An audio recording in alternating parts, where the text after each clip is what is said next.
Hi friends, it's great to see you. Thanks for joining me. Well, this is the last assembly of this academic year, and what a year it's been, full of ups and downs. We're going to start by looking back, but then we're going to look forward. We're going to think about the ups and downs we've recently experienced, and then I'm going to share my thoughts on how to handle the ups and downs we'll continue to face as we go through life.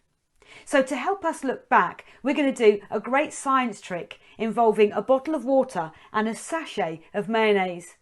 And then to help us look forward, we're going to move from science to nature, and this beautiful orchid will help us think about what we cling to in life.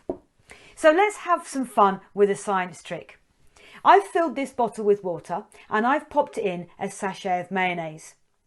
I can make this sachet move. Look carefully at what I can make it do. I can make it go down, and I can make it go up, and I can make it hopefully stop in the middle.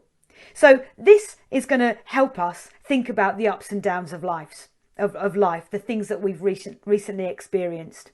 So here it is in the middle, representing how life was ticking along as usual. But then all of a sudden, a big down, everything that we thought was normal changed. A worldwide pandemic called coronavirus appeared, and we knew it was going to affect our lives when supermarkets and local shops ran out of basic supplies like toilet rolls and pasta and bread. But on the upside, we pulled together. There was a great sense of community spirit. People were helping each other and we got to know our neighbours better. But then, another downer, we realised coronavirus was here to stay. Hundreds of thousands of people were infected and got very ill. Not just people in other places around the world, but people in our neighbourhoods too. And we all became very aware that any one of us could catch the disease. But, on the upside, we learnt to wash our hands more thoroughly. However, there were so many more downs than ups. We realised coronavirus was spreading and hospitals were becoming overfull. And yet, we realised how fortunate we were to have the NHS and the wonderful NHS staff. More downs though, we realised that thousands were losing their lives to COVID. And then the government put us in lockdown, schools closed and homes were turned into classrooms. But on the upside, you could stay in your pyjamas all day, and I wonder how many of you did. But down again.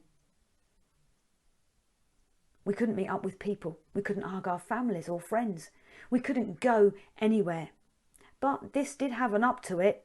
It was great for the environment. The air became fresher. We enjoyed birdsong like never before.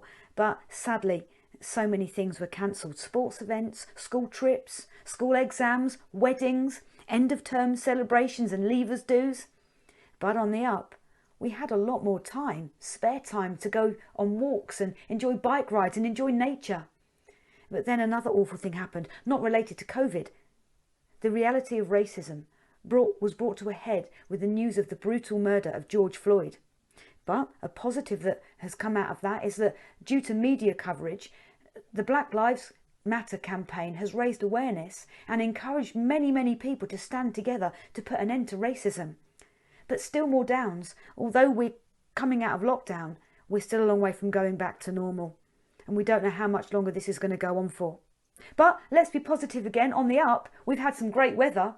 April and May felt like summer. But hold on a minute, now it really is summer. A big down is, it looks like we're in for a lot of rain. So looking back and using this experiment, we can see that there's been loads and loads of ups and downs. But COVID or not, life always brings ups and downs. We will face tough times. So we need to know how to stand firm to resist being knocked down when tough times come. But before we think about that, I bet you'd love to know how to do this science trick, wouldn't you? It's really easy. All you need is a bottle and some water and a sachet of either mayonnaise, ketchup or something like that. But you need to make sure it doesn't sink. If it sinks, it won't work. Put it in a jug of water. If it floats on the top, then you need to weigh it down with paper clips until it barely floats. Then pop it in your bottle, put the lid on and squeeze. And you let science do the rest. It's all to do with density, volume and pressure. When you squeeze the bottle, air is squeezed out of the sachet inside, making it denser and therefore making it sink. But anyway, I'm not here to do a science lesson with you guys. I'm not qualified for that. But what I can do and what I want to do is I want to tell you what helps me to stand firm and not be knocked down when tough times come. And this is where we move from science to nature. This orchid will help me explain how to handle ups and downs that life brings. We need to look carefully at the roots. I'm sure you know that two of the main functions of a plant's roots are to absorb water, moisture and nutrients to make it grow and thrive, and secondly to anchor it and secure it to make it stable and able to stand firm. Now, orchids are known for their roots. They have crazy roots which grow wild. They don't just grow down to find stability and goodness. If they can't go down, they go up. They will cling to anything to find goodness and stability. Let's take a closer look at my orchid. Can you see there are lots of roots growing up? There's a couple here and a couple here. And that's because there's not enough room in the pot. The roots can't find enough goodness or stability in this pot downwards by going downwards, so they're going to go up and cling to whatever they can. But let's face it, sitting on a shelf in my house, they're not really going to find anything to attach them to or anything with goodness in it. If I want this orchid to survive and thrive, I need to put it into a bigger pot with space for the roots to go down. You know, in the wild, orchids in their search for stability will cling to trees. They may find some water and nutrients and stability by attaching themselves to a tree, but not as much as they would if they were to go down into solid ground. If the tree that they're attached to is buffeted by the wind, the orchid will be too. With every gust of wind, it will blow around. It won't be stable. It won't be able to cope, and it may not survive long. So what can we learn from all this? To withstand life's ups and downs, to resist being buffeted up and down by all the tough times that come our way, we need to build our lives on something good and solid, where there is room for us to grow into what we were made to be, something that will keep us secure. We need to make sure we don't just cling to the nearest thing we can without giving any thought, and then realise we've grabbed hold of something that's not secure and that will make us get buffeted around and even get knocked down in tough situations. So we need to be intentional. We need to think about what we're doing, and we need to make a choice. And that's what I did, and that's what I want to tell you about. I decided a long time ago to build my life on God. And I know that when tough times come, God is with me to support me, to help me, to comfort me, and to carry me, to guide me. Do you know, I never feel alone. I feel safe and secure, and I have peace and I have hope. I've always believed in God, but when I was about 14, I chose to build my life on God. I don't know if you believe in God like me or not. You might have another faith. Maybe you don't have a faith, or perhaps some of you aren't even sure yet. But it's a really good thing to stop and think about faith sometimes, and think about what you believe and what you choose to do. Because it's important you are aware of what you cling to cling to something by choice, not just by accident. You know, Jesus told a story about two builders to explain this. One builder was wise. Here's our wise builder. He chose to build his house on rock. The other builder was foolish. Here he is.